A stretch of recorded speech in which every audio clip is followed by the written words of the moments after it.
kita Ibu Sabrina Ritonga.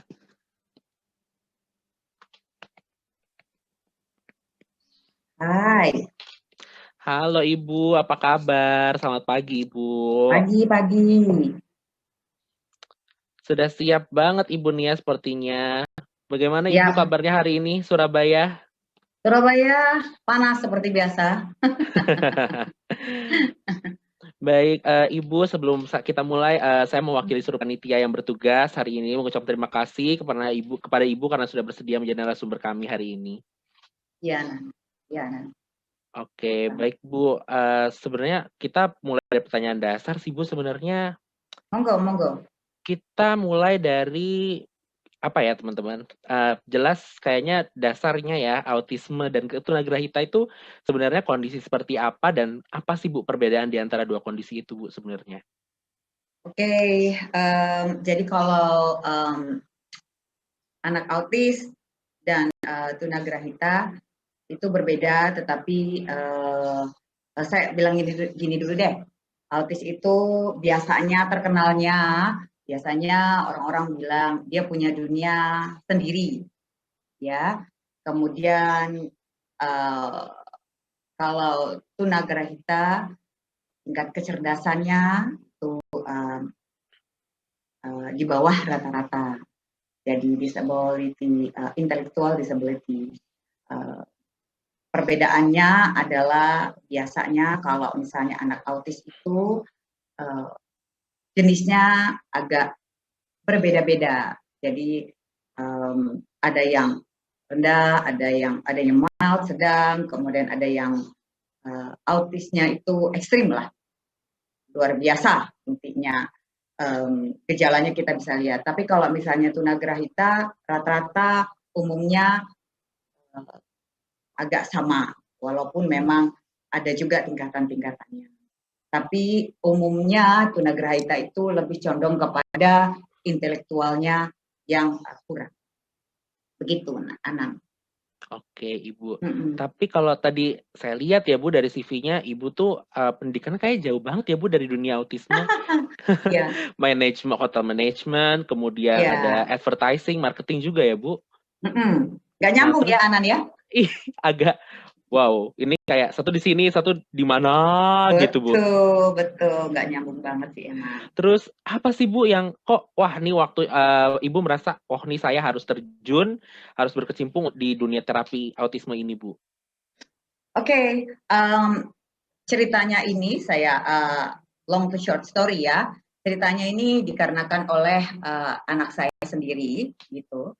Lahir tahun 1999, sekarang usianya Januari 22 tahun, jadi sudah kuliah saat ini ya. Nah, dulu saat dia usia 1 tahun 2 bulan dia didiagnosa autis. Nah, mulai dari sini sebetulnya sejarahnya mengapa saya berkecimpung di sini. Seperti tadi sudah tertera, saya ada pendidikan dari UK gitu ya, pendidikannya agak error, menyamping kanan, menyamping kiri, ya. Tetapi Tuhan bawa saya untuk menekuni bidang ini dikarenakan oleh anak saya. Saat itu autis juga belum terlalu terkenal, jadi saya harus searching sendiri, saya ke Gramedia sendiri, tetapi ya data informasi sangat sedikit, jadi lebih kepada mencari informasi secara mandiri. Nah dari sini nih, mulai dari kasus anak saya ini, mengapa akhirnya saya bergerak di bidang ini, gitu Anan. Oke Bu, tapi ya dari fenomena yang kita lihat ya Bu, sepertinya kan sekarang ini tuh dari teman-teman autisme dan tunagrahita ini juga masih banyak ya Bu yang tidak menerima perlakuan yang ya bisa dibilang tidak layak lah dari teman-teman sebayanya atau dari lingkungannya, bahkan dari orang tuanya sendiri. Nah, gimana sih Bu tanggapannya masih dari fenomena di mana orang tua ini masih belum bisa menerima nih putra atau putrinya mengalami kondisi autisme atau tunagrahita ini? Ya, kalau orang tua kan macam-macam ya, karakternya beda-beda, tiap-tiap keluarga juga berbeda-beda, bagaimana penerimaan mereka, kesiapan mereka. Kalau untuk masyarakat yang melihat bahwa mereka punya persepsi sendiri terhadap anak-anak autis ataupun tunagrahita ini, mungkin pemerintah kita atau dari ya kayak kampus-kampus seperti ini mulai diajarkan bahwa lebih berempati, lebih tidak tidak menjudge anak-anak yang seperti ini, tetapi dirangkul pengetahuan, knowledge daripada masyarakat sekitarnya itu harus diperbaiki. Dan kepada orang tua, harapan saya adalah lebih cerdas lagi dalam menyikapi hal ini. Kalau pengetahuannya saya yakin kalau dari Google nih, semua orang tua atau kita semua ya, student, semua mahasiswa, itu pasti bisa mencari data informasi sebetulnya seperti apa sih anak-anak seperti ini, itu gampang, tinggal Google jadi deh, udah tahu deh pengetahuannya. Tinggal acceptance untuk para orang tua, acceptance bagaimana menerima keadaan ini, dan untuk para mahasiswa atau masyarakat sekitarnya coba lebih berempati, embrace hal ini gitu, supaya jadi semuanya lebih ideal. Begitu, Anan. Oke, Ibu. Lalu sebenarnya apa sih, Bu, tantangan yang Ibu alami dalam mungkin dalam dunia terapi ini ya, baik mungkin dari perilaku anaknya atau lingkungan atau bahkan mungkin dari orang tua anak itu sendiri. Apa sih, Bu, yang Ibu rasa, oh this is the challenge, ini sangat challenging gitu bagi Ibu? Kalau saya kan klinik ini ya, pusat terapi anak ini sudah berdiri sekitar 18 tahun menjelang 19 tahun. Jadi ini sudah cukup lama. Ini pun berdiri dikarenakan ya story anak saya. Pada saat itu saya menterapi anak saya dan peralatan sangat lengkap gitu ya. Dan knowledge saya juga ya sudah saya istilah knowledge saya dengan sangat baik. Sehingga saya sayang juga kalau misalnya menyia-nyiakan hal ini, kenapa tidak menjadi berkat buat semua orang begitu ya. Nah, kalau challenge untuk tiap-tiap anak itu kami terima dengan lapang dada dan senang hati dan berbesar hati, karena memang itu adalah tugas kami. Tidak ada masalah untuk berbagai banyak jenis atau style atau gaya dari kekurangan dari tiap-tiap anak autis yang kami terapi. Kami akan berusaha semaksimal mungkin untuk mencari jalan bagaimana caranya agar kami bisa menembus anak ini, gitu ya, memberikan training yang paling tepat, terapi yang paling tepat untuk anak. Justru saya melihat challenge-nya saat ini yang paling saya struggle itu adalah orang tua. Acceptance dari orang tua ini yang menjadi kuncinya di sini gitu loh. Nah, struggle-nya itu adalah saya sangat bertanggung jawab terhadap tugas saya. Nah, saya berharap juga para orang tua mengerti, memahami bahwa ini hal yang berat dan diterima kenyataan ini dengan baik dan benar, lalu bersama-sama kita memajukan anak ini. Parents ini memegang kunci utama. Jadi kalau misalnya parents kurang siap atau kurang menerima, lalu responsnya kurang maksimal, ini yang agak sulit. Ini tantangan buat saya. Baik, baik Bu. Berarti memang kembali lagi ya, orang tua tuh harus menerima dulu keadaan anaknya dan menghindari denial atau penolakan ya Bu ya, atau harusnya begitu, idealnya begitu. Baik, kemudian apa sih Bu yang kiranya orang tua nih perlu apa sih yang disiapkan nih untuk memajukan pertumbuhan dan perkembangan dari teman-teman kita yang mengalami autisme dan tunagrahita ini? Ya, pertama-tama sudah pasti ya, mereka mungkin cari opini dari pihak-pihak yang kompeten, misalkan ke dokter, psikolog, ya, atau tempat terapi seperti saya, ya. Mereka mencari tahu apa masalahnya, kemudian mereka mengikuti terapi-terapi atau activity yang disarankan oleh para dokter, para psikolog atau para terapi, dan mengikuti semua yang dianjurkan dengan baik. Baik. Kayaknya intermezzo sebentar nih, Bu. Aduh, nih Baik. teman-teman udah pada sarapan belum nih? Kayaknya ini banget, lemes-lemes banget nih kelihatannya. Aduh, oke nih kita lanjut lagi deh, Bu. Oke, Bentar. oke. Ya, kemudian apa sih, Bu, yang kayak yang seperti kita tahu ya, Mhm, banyak dari teman-teman kita yang mengalami autisme dan, tunagrahita ini mhm, banyak dipandang, "Apa sih, kok aneh?" Gitu kan. Dan akhirnya, berakibat pada perlakuan dari lingkungannya yang judgemental, yang, lebih judging pada mereka, terus juga berperilaku ya bisa dibilang tidak layak lah atau ya mungkin kasarnya kok jahat gitu sama mmm, teman-teman kita ini. Gimana sih Bu caranya ya supaya kita nih mungkin masyarakat awam atau teman-teman yang berada, di lingkungannya ada, pengidap tunagrahita atau autisme ini bisa memperlakukan teman-teman kita ini dengan lebih layak dan dengan lebih, baik lagi, Bu? oke. Memang saya tidak bisa ini ya, saya tidak bisa mengatakan bahwa, mmm, penyandang autisme ataupun tunagrahita ini memang terkadang terlihat berbeda, gitu. Ada yang sedikit berbeda, cuman sekilas berbeda, tapi ada yang benar-benar plek plek plek berbeda, gitu ya. Saya tidak mengatakan bahwa, "Oh, mereka kelihatan normal-normal saja," enggak lah, terkadang memang kelihatan berbeda. Yes, betul. Nah, sekarang kalau misalnya Anan bertanya, bagaimana nih sikap masyarakat? Kok masyarakat kok kayaknya judging banget sih? Ah, ini kayaknya aneh nih orang. Ah, ini orang kayaknya, istilah maaf kata, bego banget sih, ajaib banget sih ini orang." Nah, misalkan seperti itu. Itu sebetulnya kembali lagi dari diri kita masing-masing, apalagi para mahasiswa ya, namanya juga mahasiswa, bukan siswa lagi. Mahasiswa, cara berpikirnya itu harus berbeda, ya. Pengetahuan mereka terhadap anak-anak ini jangan hanya sekedar pada informasi, that's it.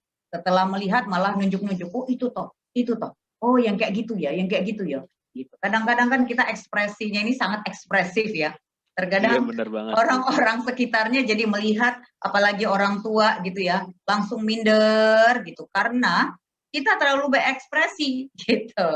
Ya, maksud saya dari pihak-pihak yang melihat ini menjadi saksi mata dari anak-anak ini ditahan cara perilakunya dan juga ditahan juga kalau mau berkomentar begitu ya, melihat dari sudut ada apa ya di balik itu. Jadi rasa empatinya itu ditinggikan lagi seperti yang saya bilang sebelumnya.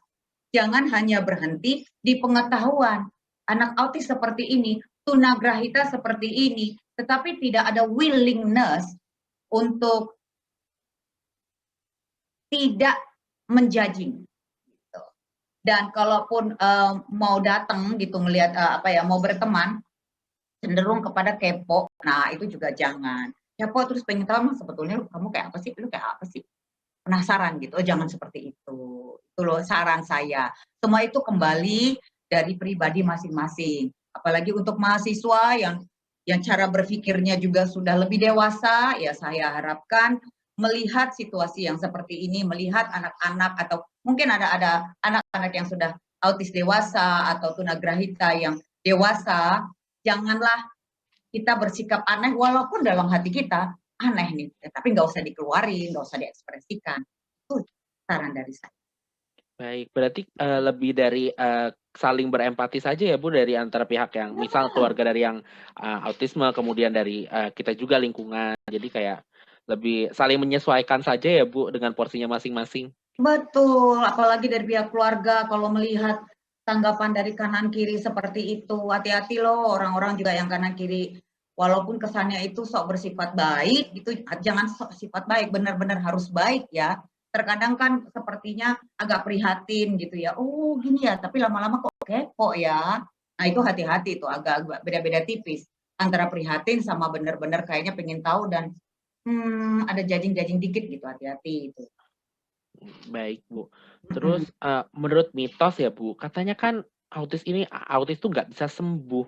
Terus menurut Ibu, apakah mitos ini benar? Apakah, ada bukti bahwa oh ini sudah terpatahkan dan kalau misalnya memang bisa sembuh, caranya tuh gimana sih, Bu? Ya, Kepo nih kita, kepo. boleh dong. Kan gunanya ini kan kita mau sharing ya. Iya, Oke, memang banyak orang yang mengatakan begitu. Para ahli juga mengatakan hal seperti itu. Tapi saya bersyukur sekali saya tidak mengalami hal seperti itu. Saat ini anak saya sudah cured. Dia sudah kuliah, kuliahnya juga di top 26 in the world. Dan majornya juga matematik. Dan dia juga sama kayak kalian ini, ikut-ikutan acara di kampus nih dia. Dia ketuanya malahan saat ini ya. Dia ketua beberapa bidang, kemudian dia juga menjadi pengajar juga saat ini. So, kalau misalnya dikatakan, bisa sembuh nggak? Kalau saya sih ya, saya percaya itu bisa sembuh. Kenapa tidak? Tapi itu semua dikembalikan kepada orang tua masing-masing dan komitmen dari keluarga. Jadi, saya kalau ngomong ya rada-rada to the point ya. Kalau mau berhasil anaknya, jangan kebanyakan berhayal, tapi do something. Jangan kebanyakan ngomong, jangan kebanyakan cita-cita, tapi action itu diperlukan. Gitu loh. Jadi, mau dikatakan, sembuh bisa nggak? Saya bilang bisa. Tuhan itu tidak tidur kalau melihat kita berusaha dengan amat sangat. Tapi sekarang bagiannya sebagai orang tua diambil atau tidak. Harus ada bagian yang diambil, kerjasama dengan terapis, dan juga baik-baiklah kepada terapis. Walaupun terapisnya rada aneh atau gimana, cari tahu kerjasama yang baik. Karena terapis ini juga kunci keberhasilan anak kita. Jadi kerjasama, jangan juga, aku udah bayar terapis, terlalu bosi. Kadang-kadang orang tua juga seperti itu ya. Hak. Padahal tanggung jawab orang tua banyak sekali di sini. Gitu Anan. Jadi mitos nggak mitos, saya bingung sendiri. Buktinya anak saya kok bisa ya dari 1 tahun 2 bulan loh, tapi dia di terapi 1 tahun 2 bulan. Namun perharinya bisa 3 sampai 4 kali terapi per hari dan selesai clear itu kelas 2 SD. Tapi mulai dari TK, TKA, TKB nggak ada yang tahu kalau dia di terapi. Saya diam-diam aja. Tapi saya kerja keras di belakang sana. berarti memang benar-benar bekerja sama nih dari orang tua, terapis, itu sangat-sangat penting ya, Bu, ya? Orang tua, ya mertua, ya sanak saudara, sekelilingnya, ada supir, ada pembantu, ada apa, semuanya harus bekerja sama. Ingat, anak-anak ini, ya terutama anak autis, karena saya lebih mendalami bidang autis ya, anak autis ini, jangan kita yang beradaptasi sama dia yang harus beradaptasi dengan lingkungan kita. Jadi makanya kita, orang tua dan sekelilingnya harus kompak. Kalau ada yang nggak kompak, anak ini tahu aja gitu loh. Nanti dia lari kepada yang gampang disetir, istilahnya seperti itu anak. Baik Ibu, terus, aduh saya lupa nih mau nanya apa lagi ya. Terus, Ibu, mengenai untuk terapi ini tuh biasanya dari terapi mata hatiku ini biasanya dikasih berapa kali sih Bu seminggu Bu, terapinya? Ya kalau saya sih ya, kan ini kan semua tergantung kondisi ya, kondisi keuangan, kondisi waktunya orang tua, idealnya itu seperti apa, kadang-kadang ada yang sehari idealnya kalau kita ngomong ideal, sehari dong 3 sampai 4 kali ambil sensor integritasnya dong, ambil occupational terapinya dong, ambil speech terapinya, ambil behavior terapi, itu aja udah 4 loh. Mau idealnya seperti apa? Mau ideal, benar-benar ideal, itu kan ada dana yang harus dikeluarkan, ada pengorbanan waktu yang harus dikeluarkan. Namun ada juga minimal, kalau dari kami, dari terapi mata hatiku, minimalnya seminggu 2 kali. Tapi ingat Anan, boleh sih saya bilang 2 kali dalam seminggu, tapi orang tua ambil dong bagian. 1 hari ada berapa jam Anan? 24 jam. Yes, di terapi cuma 1 jam Anan. Kalau seminggu cuma 2 kali, artinya dalam 1 minggu cuma 2 jam di terapi.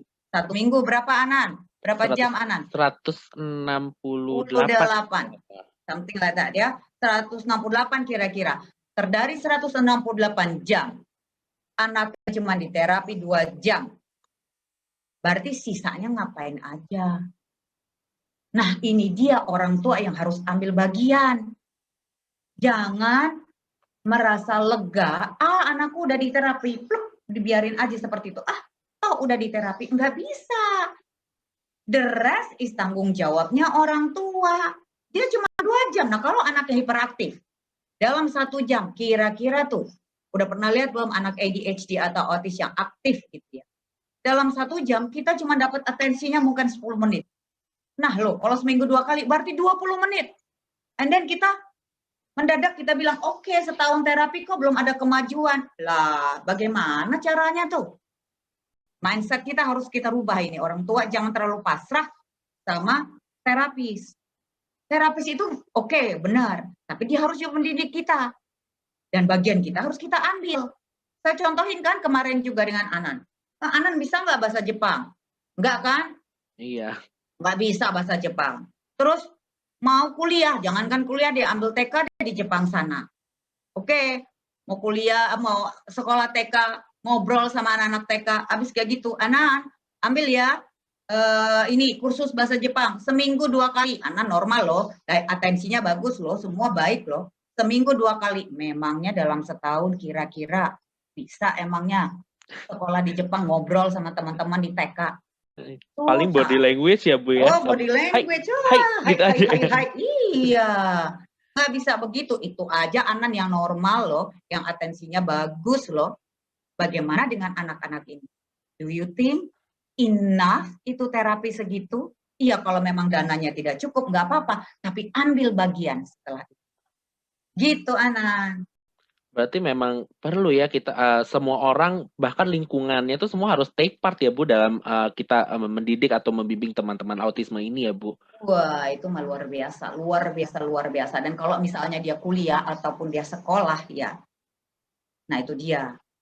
Jangan dijauhin. Emang caranya mereka kan kadang-kadang nabok nih anak kecil ini, wow, gitu. Wih, dia nakal, gitu. Padahal dia sebetulnya nggak nakal, dia mau temenan, cuman caranya dia nabok.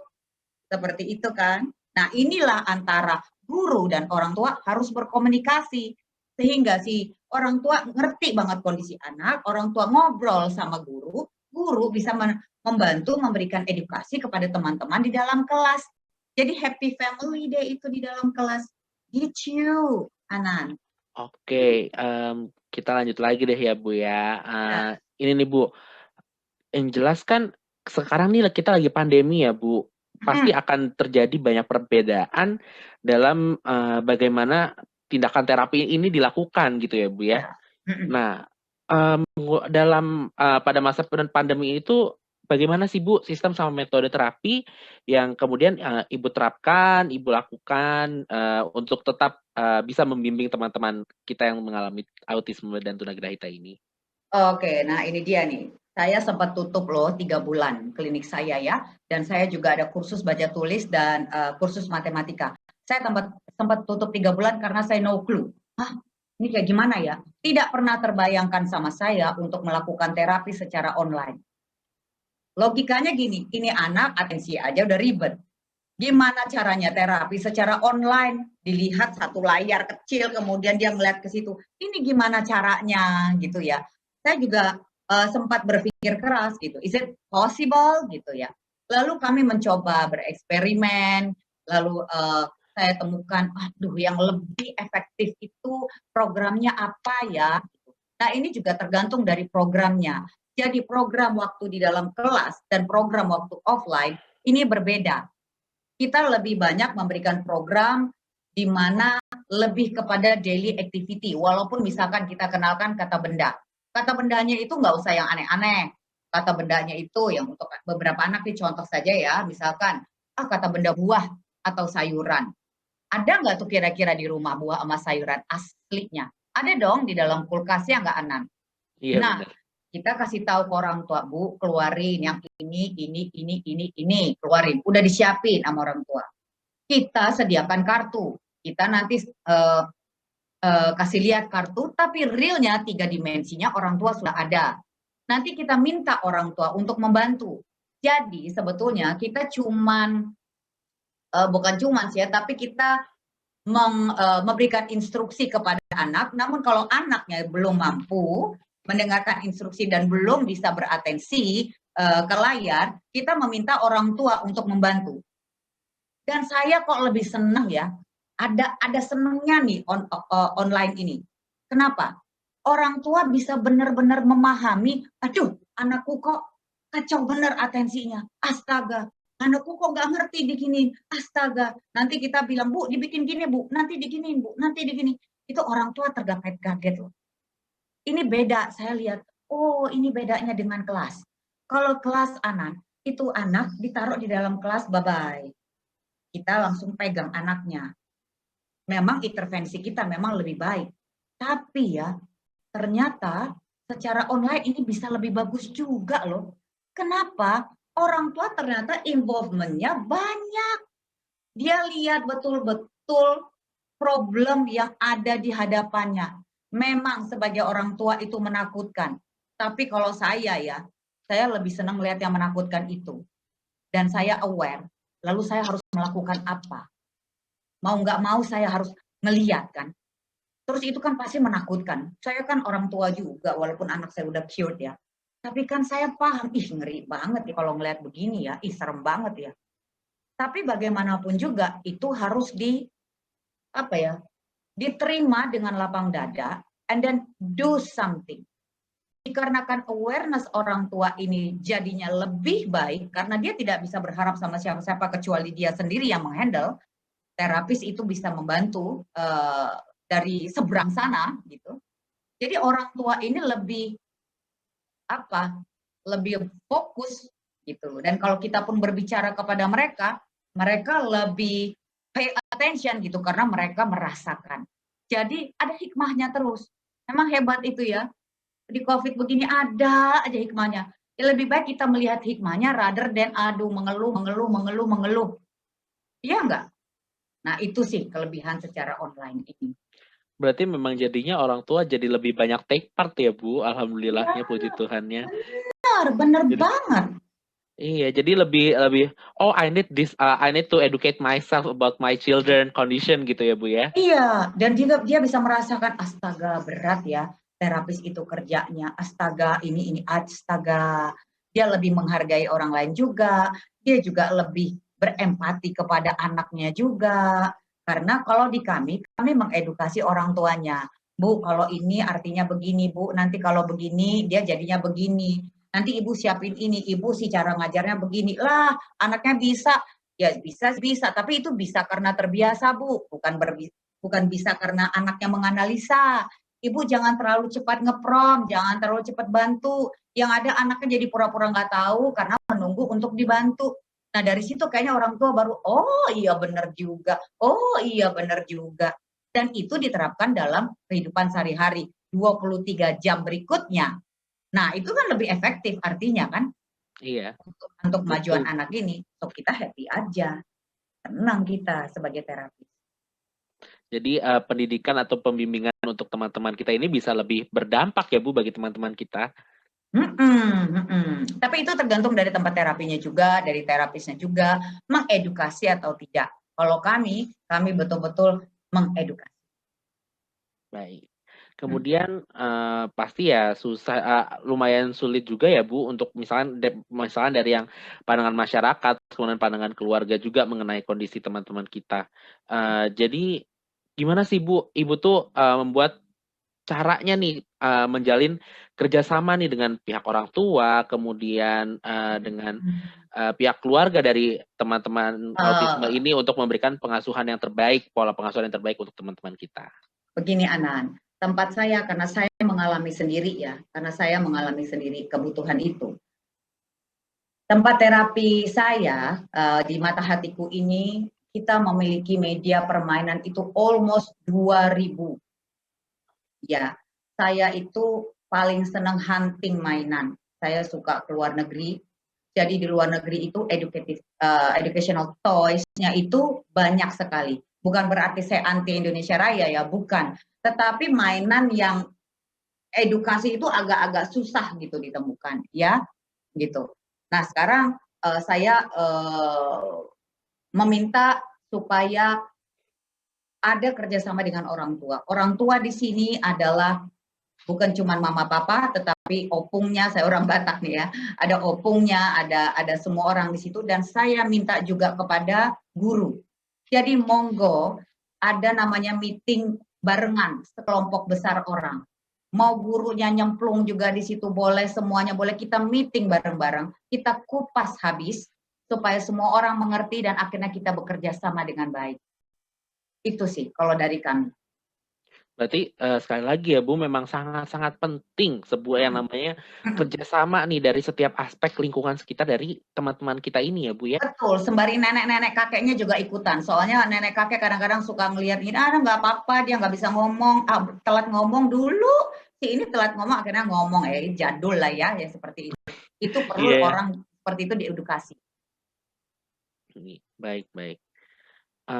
Oke Bu, ini sepertinya kita bisa lanjut ke sesi tanya jawab nih Bu, karena, Yuk yuk. eee, tanya jawab sudah dibuka.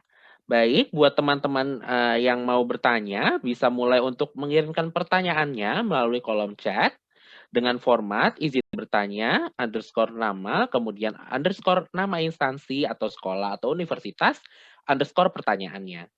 Baik, ditunggu nih teman-teman. Yuk mulai nanya yuk kalau misalnya ada, "Ah, aku masih belum ngerti ini." Mungkin bisa segera Iya. ditanyakan. Mungkin untuk, Mudah-mudahan aku eee bisa jawab, Feren. ya. Feren lagi Anan.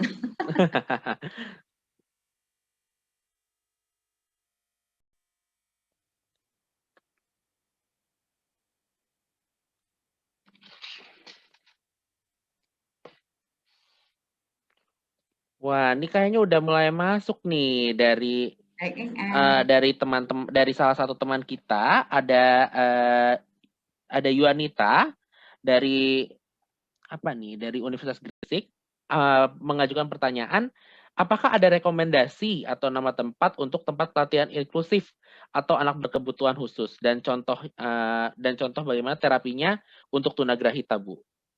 Wah, saya nggak ada tuh data yang kayak gitu, saya nggak ada. Dan saya tidak berani merekomendasi apa, siapa-siapa, nanti salah lagi kalau seperti itu. Kalau begitu mah Baik, Google aja. heeh, berarti, untuk teman-teman untuk data yang mungkin, untuk rekomendasi, nama Hmm, tempat, atau, nggak berani tempat saya pelatihan nyebutin. bisa Bisa coba dicek di Google atau mungkin Ya. cari-cari rekomendasi biasanya dari sekolah yang sudah menerima, teman-teman kita yang, siswa inklusi atau anak berkebutuhan khusus bisa, ada datanya biasa bisa ditanyakan.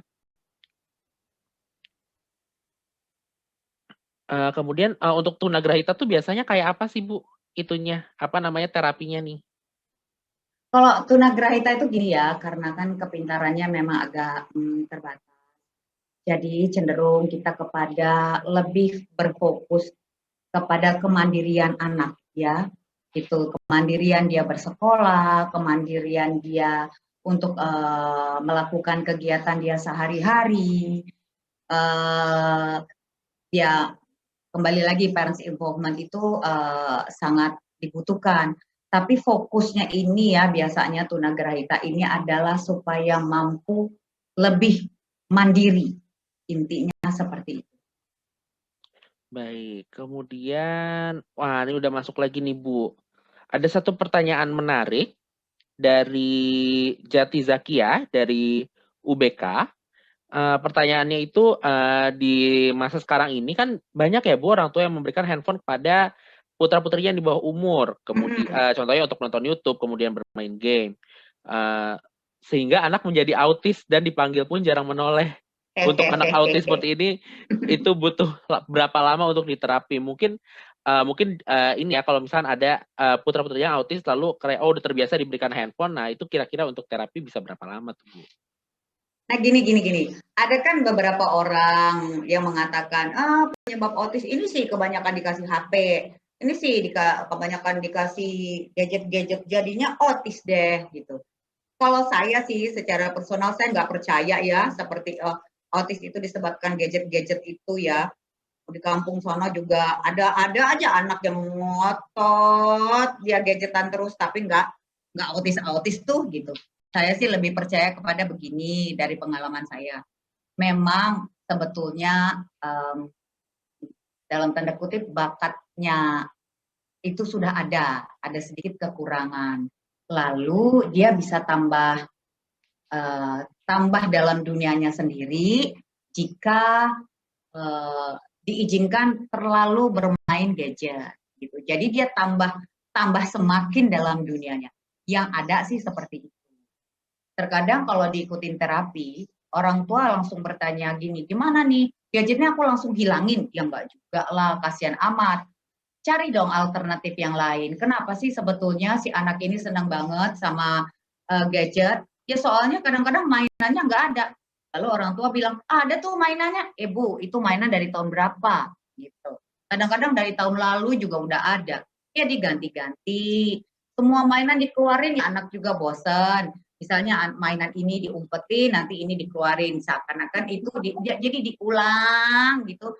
Sehingga bisa anak itu bisa melihat ini something baru lagi, ini sesuatu yang baru lagi, sesuatu yang baru lagi. Jangan juga mendadak dihilangkan. Ketika ekonomi Indonesia sudah bisa recovery. Ups. Seperti ada yang ketelepasan ya. Baik Ibu, bisa dilanjutkan tidak apa-apa Ibu. Iya. Jadi aku mau ngomong apa tadi? Iya, jadi itu mesti diputer gitu mainannya, dan jangan melihat gadget itu selalu jelek, nggak juga gitu loh. Cuman kalau semua yang berlebihan itu selalu yang nggak bagus. Dan carilah alternatif permainan untuk anak ini supaya gadgetnya juga jadi berkurang, karena anak ini harus menyenangi mainan yang lain juga rather than si gadget ini. Gitu. Baik Bu. Kemudian ada pertanyaan dari saudari Frisha dari Universitas Airlangga Surabaya. Nanya nih Bu, apakah ada saran atau tips untuk orang tua yang sekiranya kurang mampu untuk membawa putra-putrinya yang mengalami autisme ke terapis psikolog atau dokter? Terima kasih Bu, seperti itu pertanyaannya. Ada nggak nih Bu saran atau tipsnya? Saran sama tips yang saya mau berikan ya, ini kembali lagi ya, ini tidak, intinya gini loh, dana dari tiap-tiap keluarga itu sebetulnya bisa disikapi dengan komitmen oleh orang tua. Mainan di pasar malam juga bisa kita lakukan, kita bisa berikan untuk anak-anak kita. Itu daun juga di tumbuhan di luar sana juga bisa kita kenalkan kepada anak dengan cara contoh, kenalin warna hijau, ambil aja daun warna hijau. Daun yang ini bentuknya ini, daun yang itu, daun yang ini, apapun bentuk daun kita kenalkan warna hijau. Merah, pakailah cabai, pakailah apa segala macam. Intinya ini adalah mau dia dananya berlebihan atau tidak berlebihan atau berkekurangan atau apapun juga. Komitmen dari orang tua. Kalau bagaimana apa sih sebetulnya terapi perilaku, bagaimana ini, bagaimana itu Google itu bisa. Ya pasti ya, kadang-kadang kan yang kurang dana juga kadang-kadang bisa aja YouTube-an. Ya kenapa nggak melihat ke arah sana gitu loh. Dan memakai barang-barang yang ada di hadapan mereka, yang ada di dalam rumah mereka masing-masing. Makanya program yang saya berikan juga, itu tergantung dari rumahnya masing-masing juga.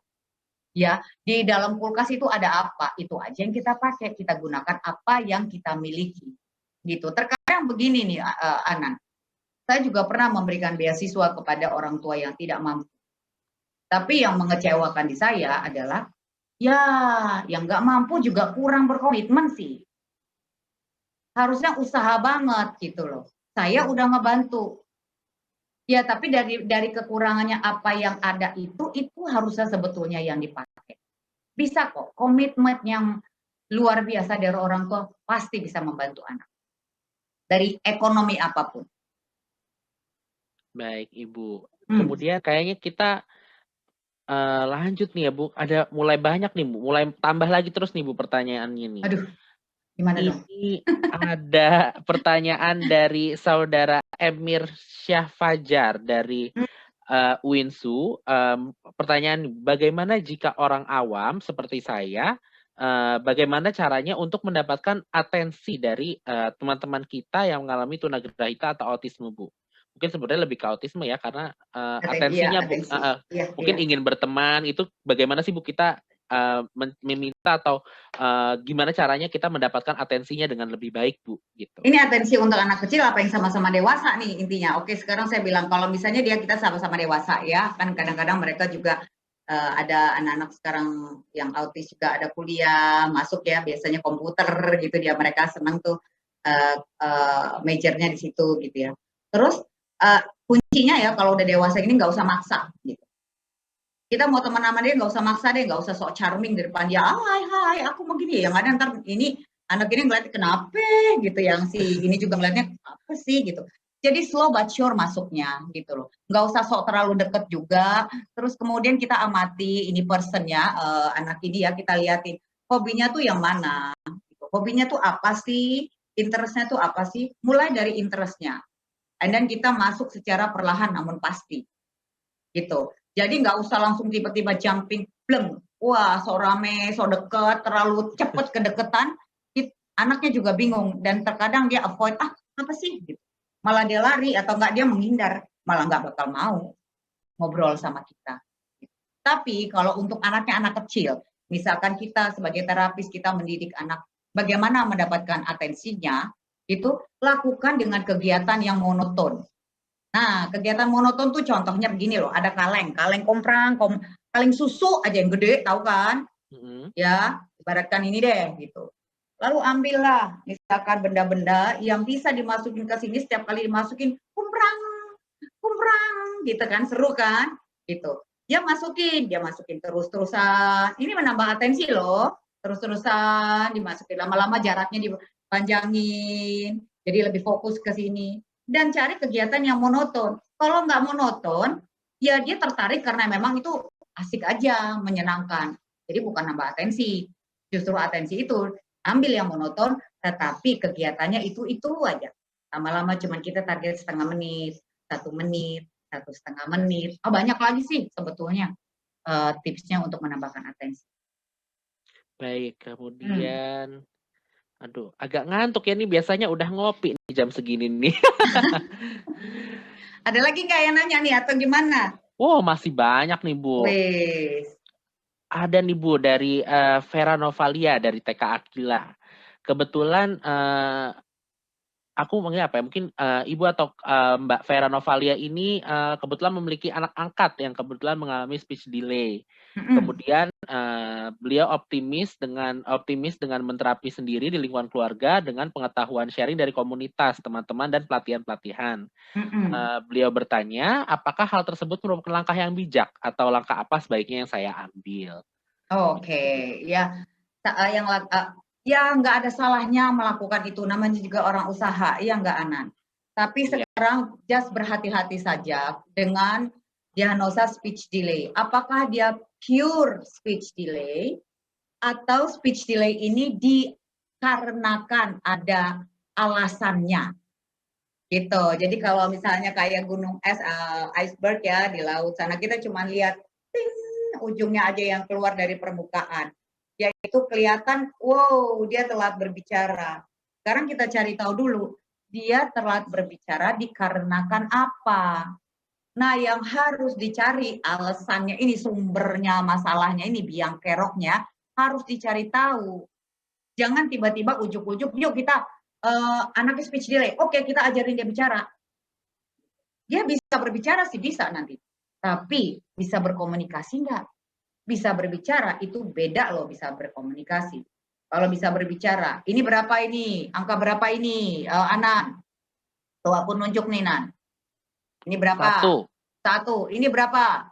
2. Nah, kalau yang bisa berbicara, ditanya jawab, ditanya jawab, ditanya jawab. Tapi kalau yang kayak kita gini nih berkomunikasi, aku berhenti ngomong, kemudian Andan mulai keluar lagi, sambung menyambung, itu berkomunikasi. Itu yang lebih penting rather than berbicara. Jadi kalau mau membantu anak, nggak apa-apa, cari tahu dulu masalahnya. Sebetulnya masalah apa? Itu yang paling penting. Habis kayak gitu bisa Google segala macam, bisa. Atau enggak, ambil terapi, kemudian nanti tempat terapisnya kita tanya-tanya. Habis itu kita bisa kembangkan sendiri nanti. Baik, gitu. untuk teman-teman, dari sekian banyak pertanyaan yang masuk, saya akan mengingatkan bahwa nanti saya akan pilih beberapa ya, karena, mengingat, waktu yang, spare waktu yang telah, dipersiapkan. Kita lanjut nih Bu, pertanyaan berikutnya ada Mayang dari UTM. Bagaimana, cara untuk memberikan pemahaman bagi anak yang berkebutuhan khusus ketika mereka di-judge atau dibilang oleh teman-temannya bahwa mereka berbeda dan bagaimana, cara kita untuk mengajarkan atau meningkatkan kepercayaan diri bagi teman-teman yang menyandang autisme atau berkebutuhan khusus? Kalau saya sih berbeda itu indah. Kalau saya gitu. Jadi kalaupun berbeda, so what gitu loh. Kalau saya meningkatkan rasa percaya diri itu aja, emang kita beda, emang kenapa kalau beda? Beda itu indah loh, gitu. Nggak usah dibahas sampai segitu segitu dalamnya. Akhirnya itu membuat anak itu jadi bertanya-tanya, should I? Apakah saya harus merasa apa nih untuk berbeda? Memang kalau mau berbeda, emang dia berbeda kok. Terus kenapa emang kalau berbeda? Just embrace the difference ya berarti ya Bu ya? Iya, pede aja lagi. Saya sih gitu ya, waktu anak saya nggak, kalau mau diajak ke pesta itu kayaknya teriak gitu kan, terus semua orang ngeliatin, saya dengan pedenya tetap aja pegang, gendong-gendong gitu. Oh iya, orang ngeliatin, ada apa, kenapa teriak-teriak pas lagi hore, dia malah teriak. Saya biasa aja, oh, emang suka kayak gini ya, iya nggak apa-apa kok, dia santai aja. Dalam hati sih memang kita deg-degan. Tapi kita mah cool-cool aja dulu. Tapi intinya kita berpikir, oke, kenapa ya? Ini masalahnya apa ya? Nah, itu yang harus kita lakukan. Do something. Jangan juga cuman kelamaan, aduh nggak apa-apa dibiarin aja, aku pede-pede aja. Pede sih pede, tapi do something. Gitu. Tapi kalau misalnya, ya intinya ya menerima keadaan, tapi jangan pasrah. Gitu loh. Paham nggak maksud aku? Ngerti ya? Paham Ibu. You got it, oke. Oke. Wah ini masih ada lagi nih pertanyaannya. Datang dari Syafa dari Universitas Pendidikan Indonesia Bandung. Eee, saya pernah mendengar bahwa ada juga anak yang mengalami multiple disability, di mana anak itu mengalami tunagrahita sekaligus autisme. Untuk Iya. kasus seperti ini, apakah tindakan terapi yang diberikan sama atau berbeda dengan yang mengalami satu hambatan saja? Terima kasih. Pada dasarnya sama, intinya itu juga, malah ada yang Down syndrome, autis, ada ini, ada yang super, aduh yang terkadang yang ada diagnosa ini, ada diagnosa ini, ada diagnosa ini, ya kita juga nggak bisa langsung jendreng menyembuhkan semuanya, enggak. Prioritas sekarang itu apa? Fokusnya kita apa? Pada dasarnya semua itu adalah intinya harus diterapi anak. Ya, nah semakin banyak masalah yang dimiliki oleh anak itu, seharusnya semakin banyak jenis terapi yang diikuti. Ada yang cerebral palsy, ada yang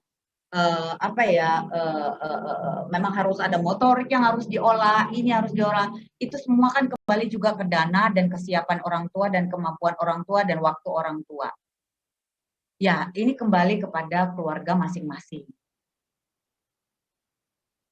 Ini luas loh masalahnya, ini luas banget. Baik.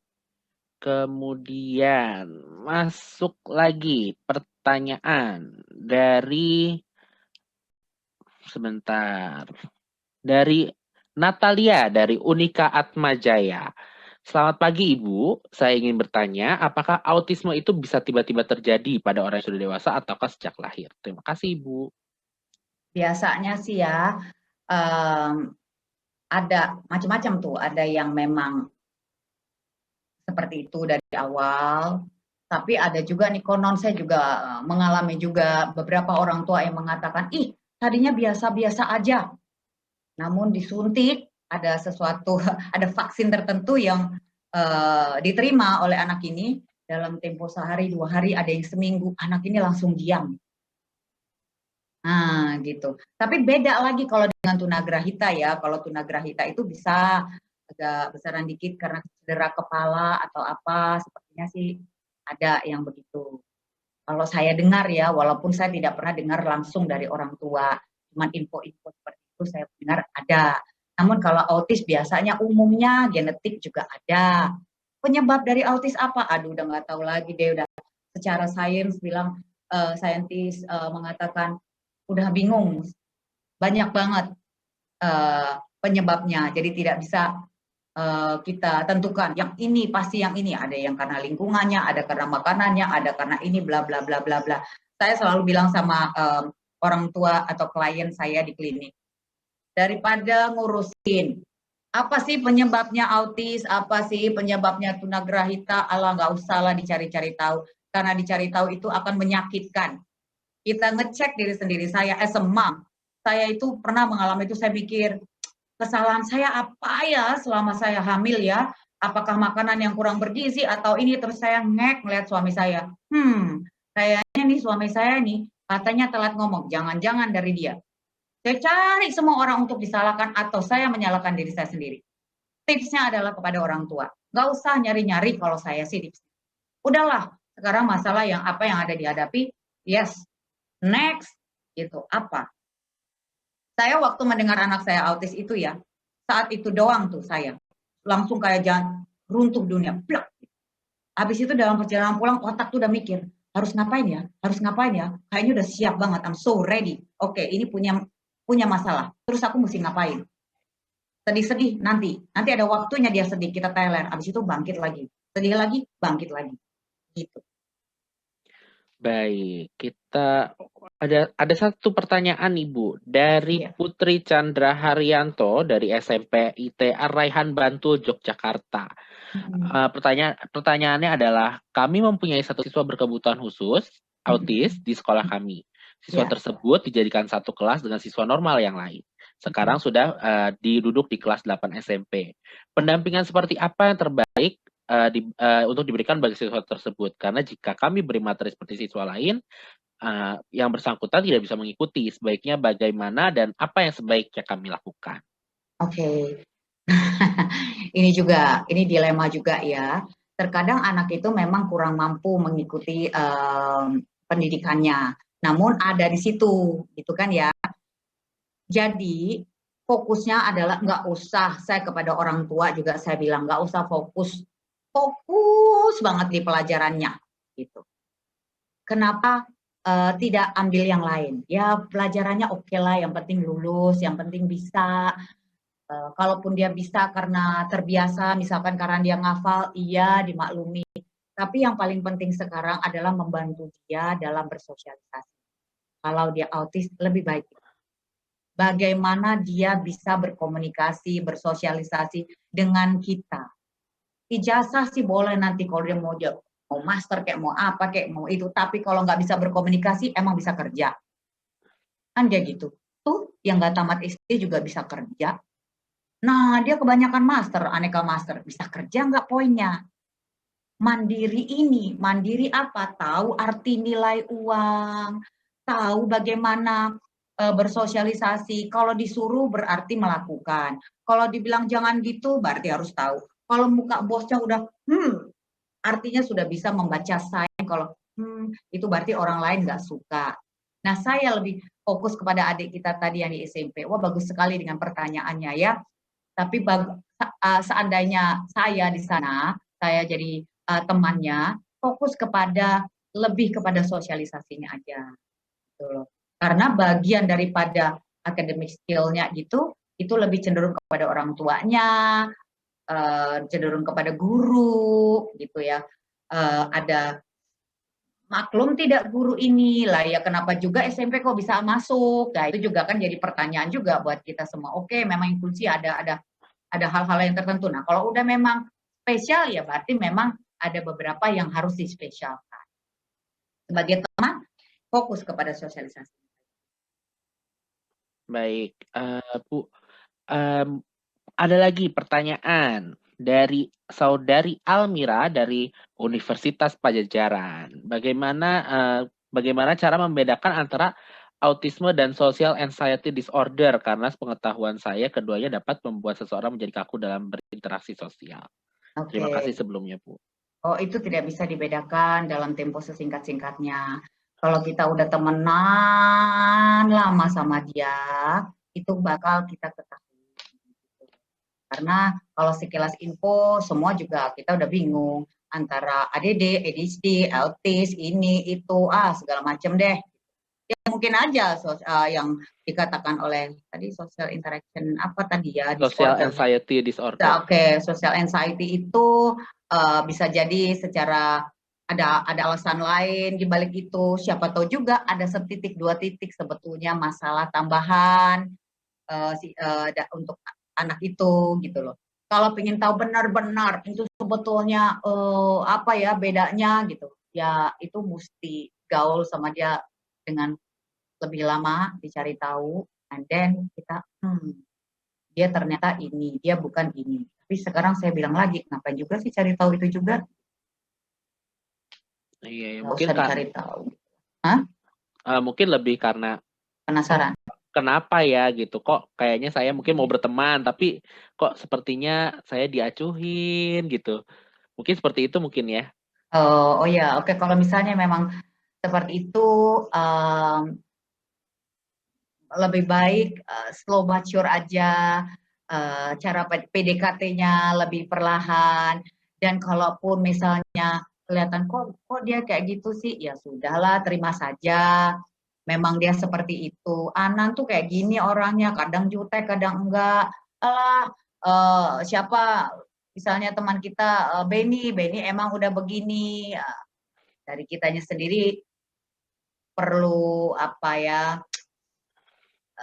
Pemahaman bahwa tiap-tiap orang itu memang beda-beda gitu loh. Jangan keburu juga kita sedih hati juga. Jangan-jangan kita juga yang terlalu mellow kan bisa juga. Baik, Ibu. Ini ada satu pertanyaan yang menurut saya cukup unik. Ini disampaikan oleh Arini dari Universitas Pajajaran. Bagaimana Ibu cara terapis pada anak indigo yang dikatakan autis karena sering bermain atau berkomunikasi lebih asyik dengan makhluk tak kasat mata? Kita mau ngapain lagi nggak tahu kalau kayak gitu. Kadang-kadang memang mereka gitu. Ada memang dikarenakan, kalau menurut saya itu dikarenakan kepolosan jiwa mereka ya. Jadi sometimes mereka bisa melihat. Nah, kadang saya pernah juga mengalami kayak gitu. Ada yang ini dia ngomong di belakang ini saya juga gitu ya, takut ya. Tapi ya kita mau ngapain lagi, ya saya mah udah kayak gitu, oh iya udah abaikan, oke, terus kita sibuk aja melakukan apa ya. Kalau hanya dia yang bisa ngobrol di situ terus kita bilang apa, jangan ngobrol sama situ, jangan ini. Tetapi kalau misalnya dia tertarik untuk berbicara, tetap ada di situ, yang bagaimana, itu susah. Kalaupun ada anak itu memang indigo, misalkan dia bisa melakukan hal itu, yang kita sarankan adalah dia tahu bahwa itu bukan dari dunia kita. Dia paham, dia bisa membedakan dan bagaimana menyikapinya. Itu slow but sure sebagai orang tua, umumnya orang tua ya, yang paham. Karena ini kejadian kan sering, orang tuanya pasti sering lihat. Kalau kita terapis kan palingan seminggu sekali, seminggu 2 kali kejadian itu. Kalau lagi nongol makhluk tersebut dan akhirnya berbicara dengan dia, ya kita juga diam seribu bahasa walaupun merinding, tapi kita seakan-akan pura-pura nggak tahu apa yang terjadi, tapi kita kita alihkan, kita kembali kepada terapi. Baik, kemudian masuk pertanyaan selanjutnya dari saudari Safeni di STTE Jakarta. Ibu, bagaimana cara kita sebagai guru yang mengetahui bahwa si anak mengalami autisme, tetapi orang tua tidak percaya bahwa si anak mengalami autisme? Lalu bagaimana mengenai orang tua yang menganggap sepele akan hal ini? Terima kasih. Kalau saya sih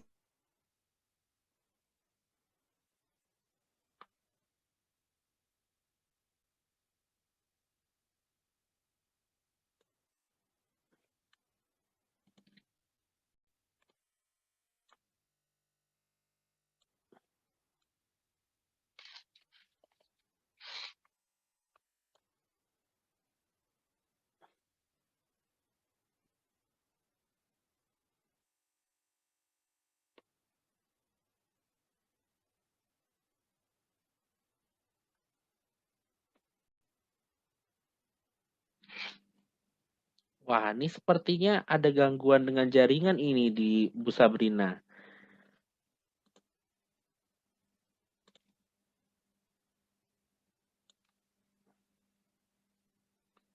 Kita coba ngobrol-ngobrol dulu kali ya.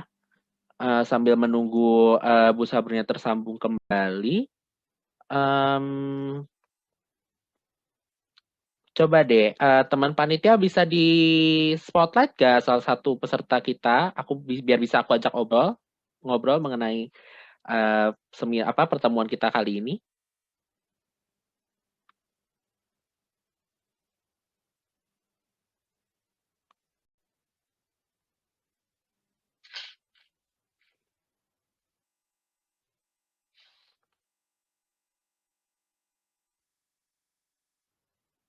Oke, sudah ada nih Saudari Cut Najla dari Telkom. Boleh nyalakan dulu mic-nya?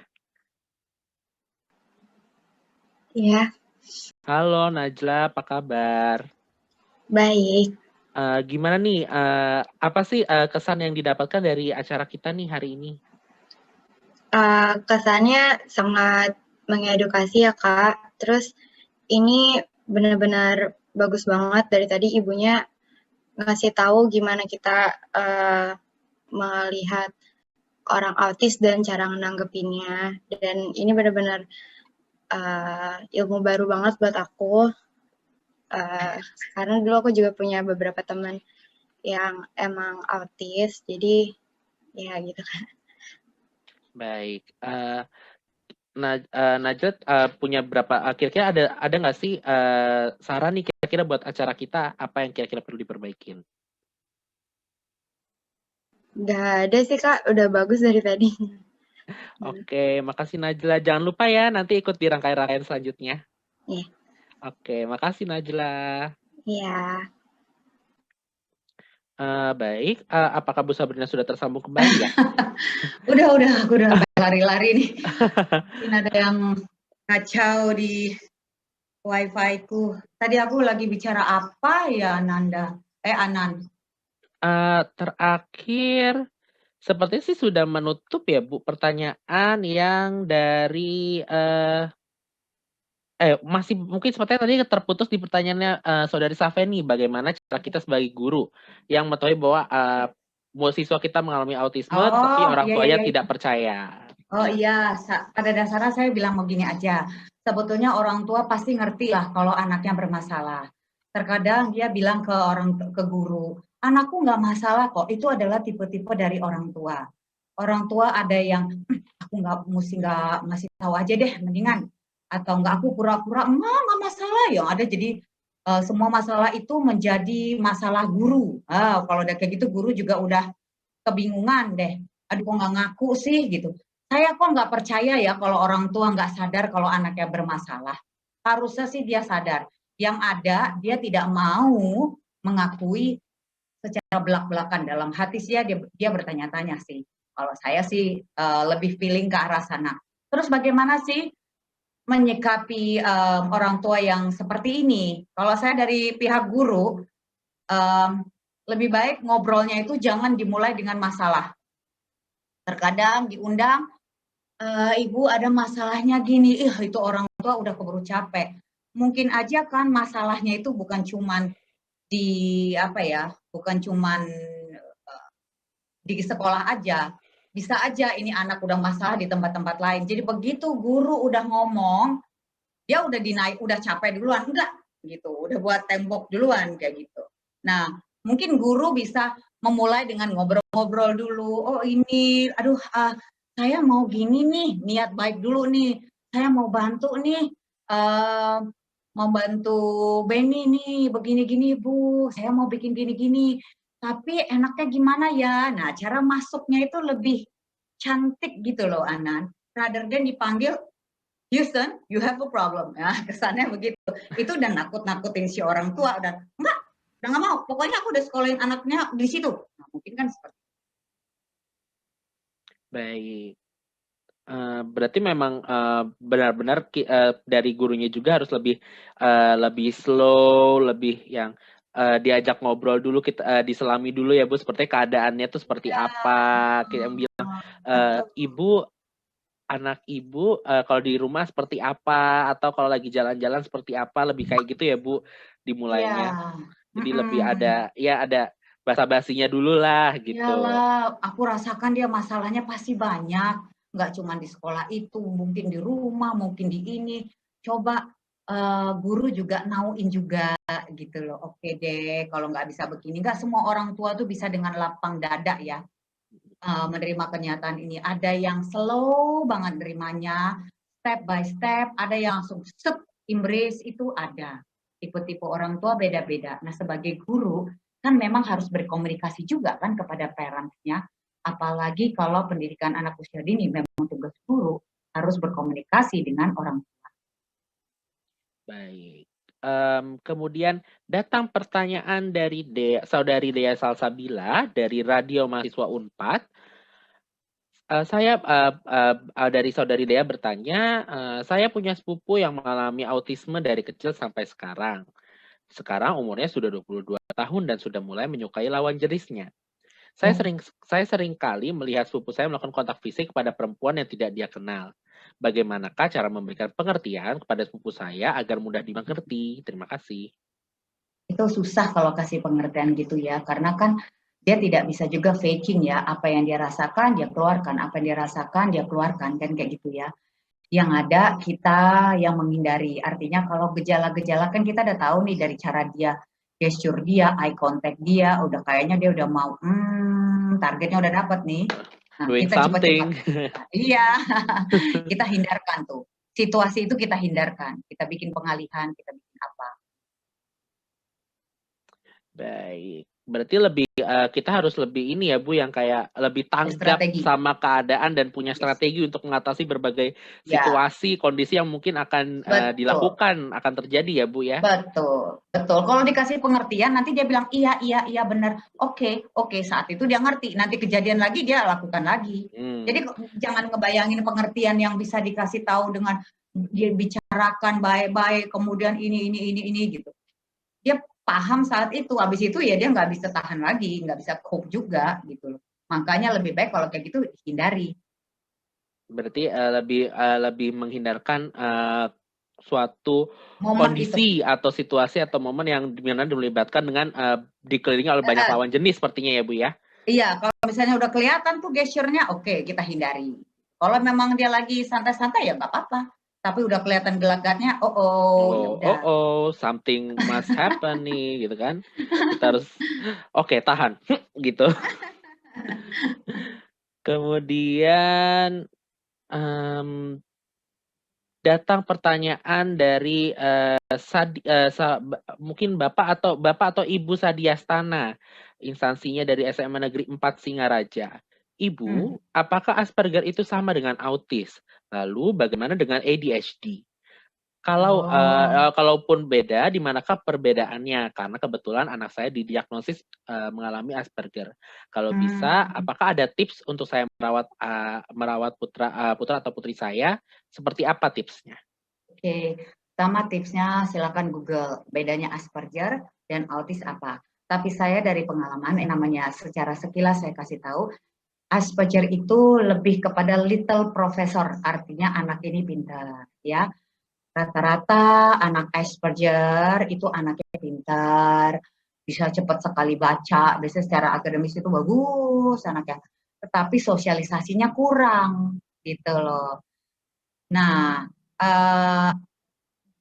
komunikasi yang bersosialisasi ini kurang ini memang kelihatannya simple, tapi untuk masa depan kalau dia udah dewasa dengan kepintarannya aja, tapi kalau kurang bisa bersosialisasi itu kurang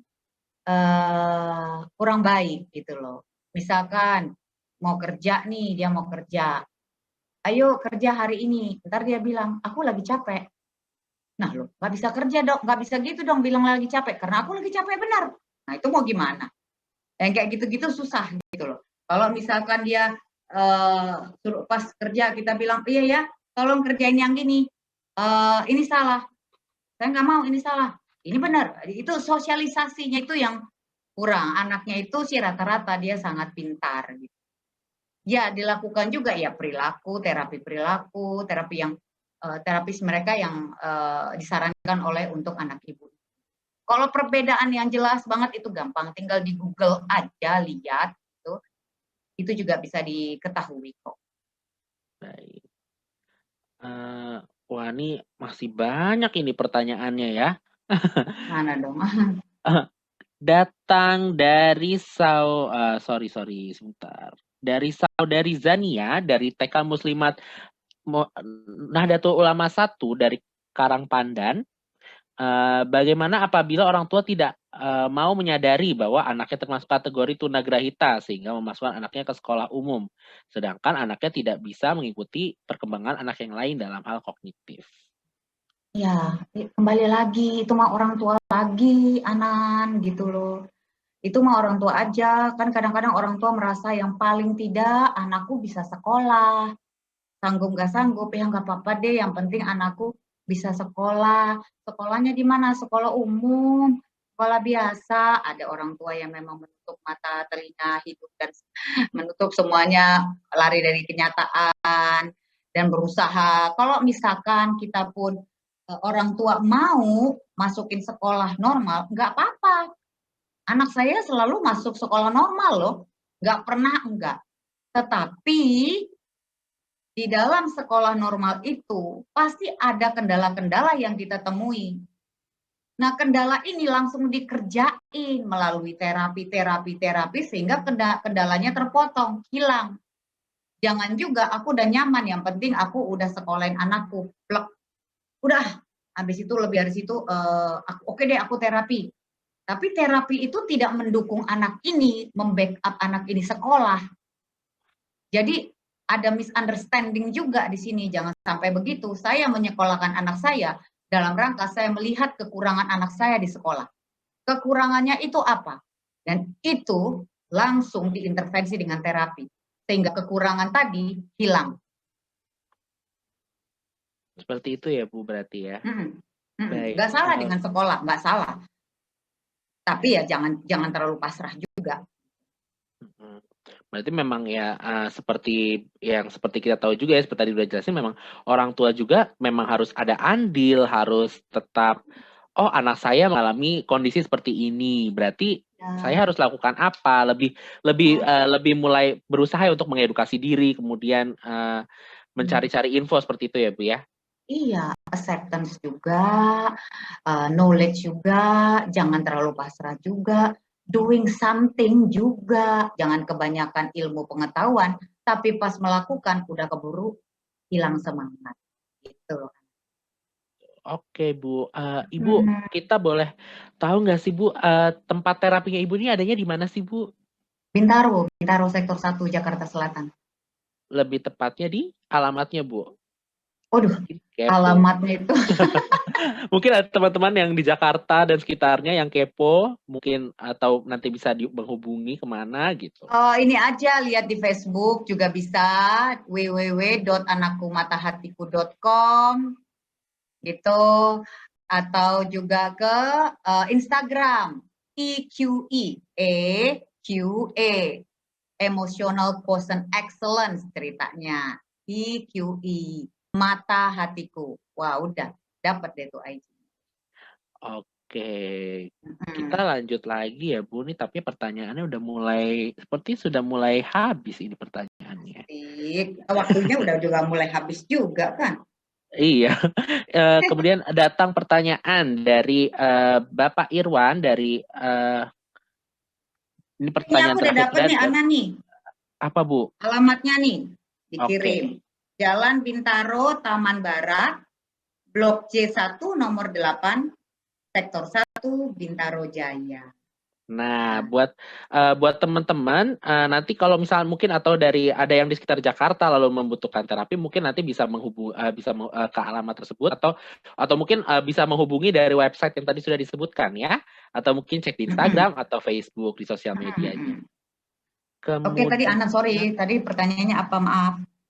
Pertanyaan ini saat ini ada sekolah umum yang menyediakan kelas khusus untuk anak berkebutuhan khusus.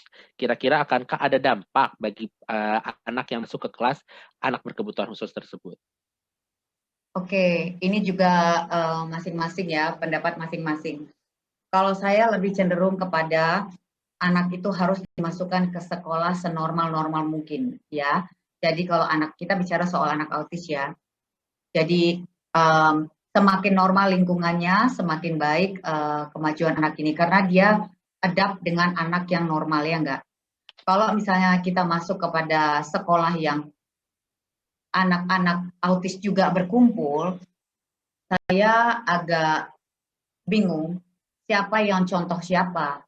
Misalkan yang satu doyannya teriak-teriak, yang satu doyannya lari-lari.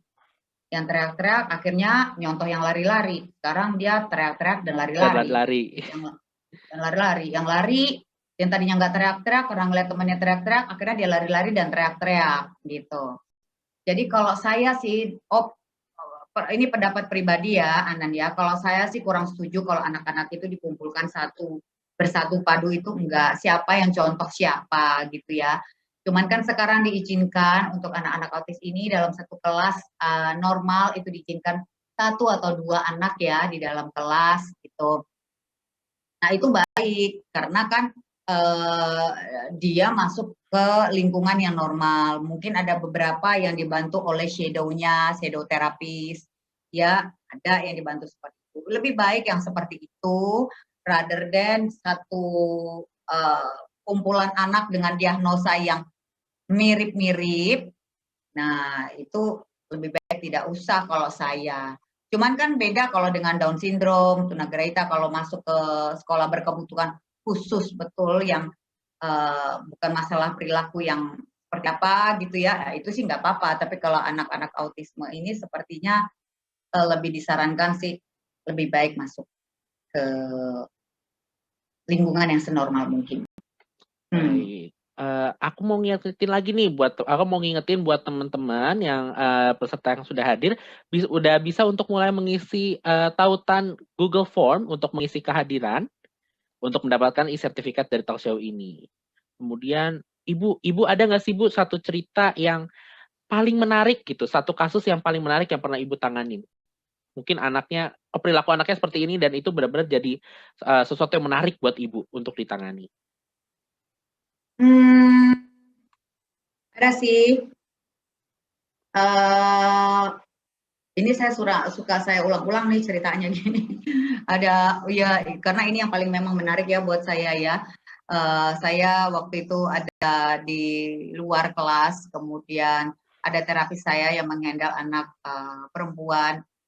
Anak perempuan ini nangis, terus menjerit-jerit, tantrum gitu, jeritanya, wah bener-bener pitch-nya itu sampai tinggi banget, sehingga saya terpaksa turun, saya ngelihat what happened kunaon gitu ya. Ternyata anak ini hanya meminta kepada terapis mau ketemu mama.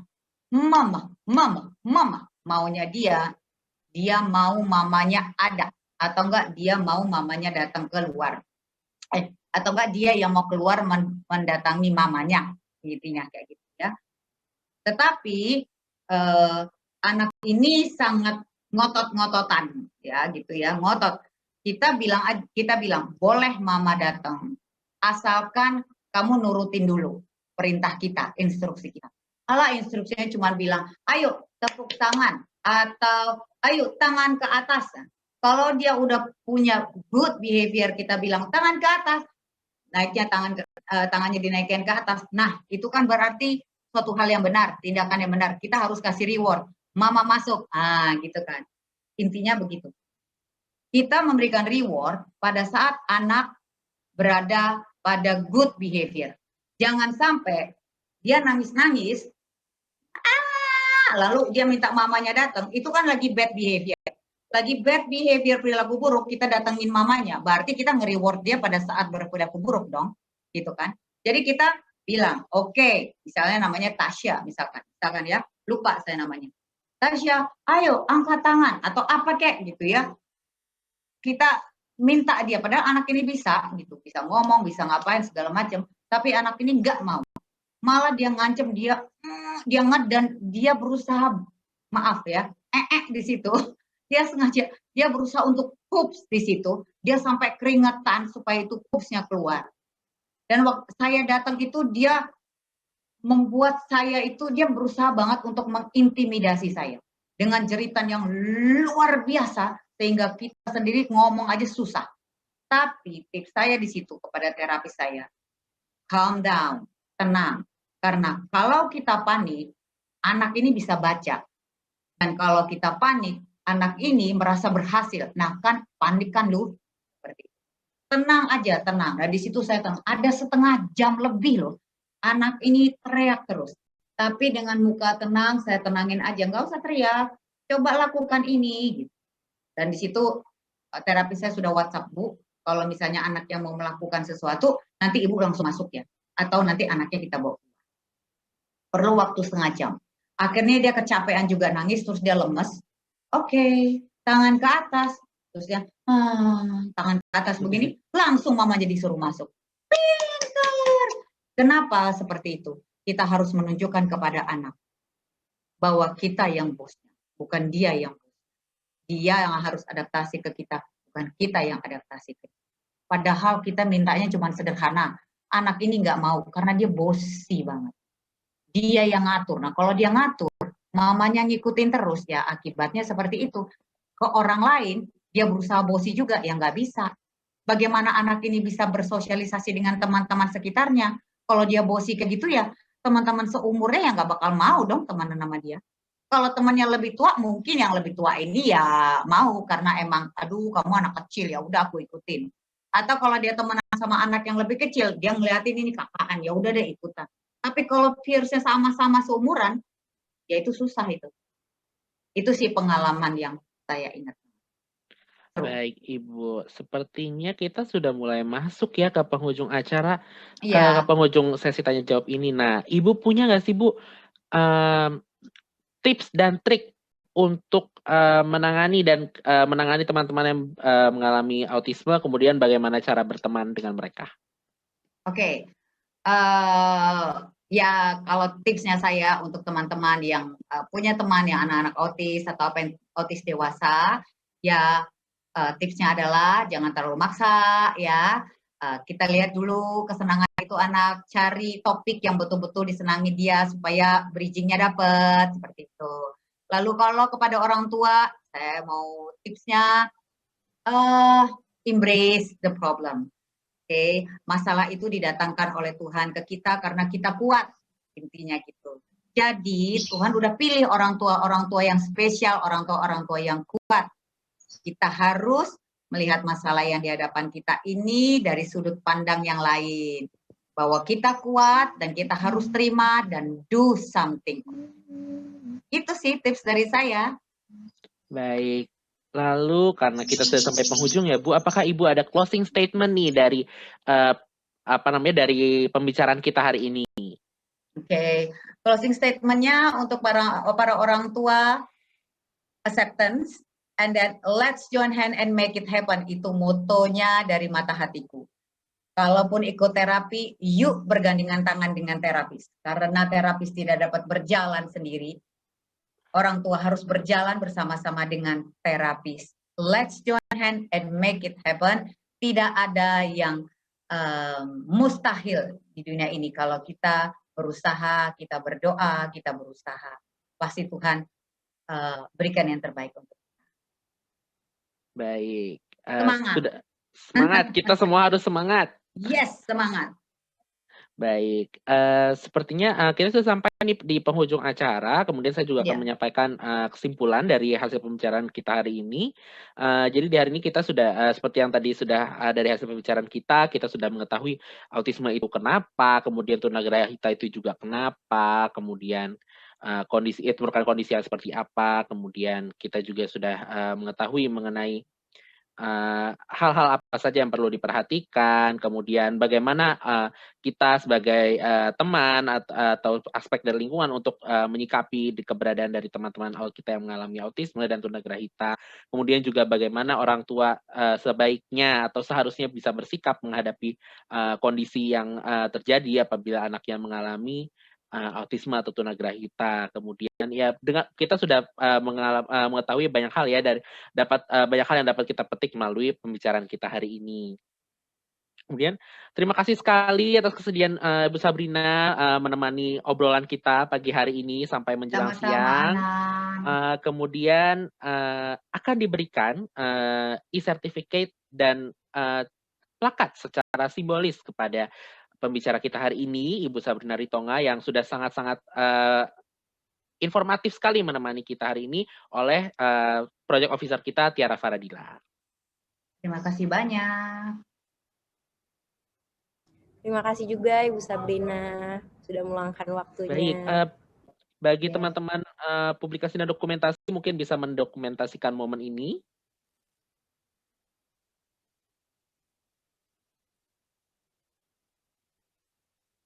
Apakah sudah? 1, 2. Iya, sudah. Baik, dilanjutkan dengan pemberian plakat.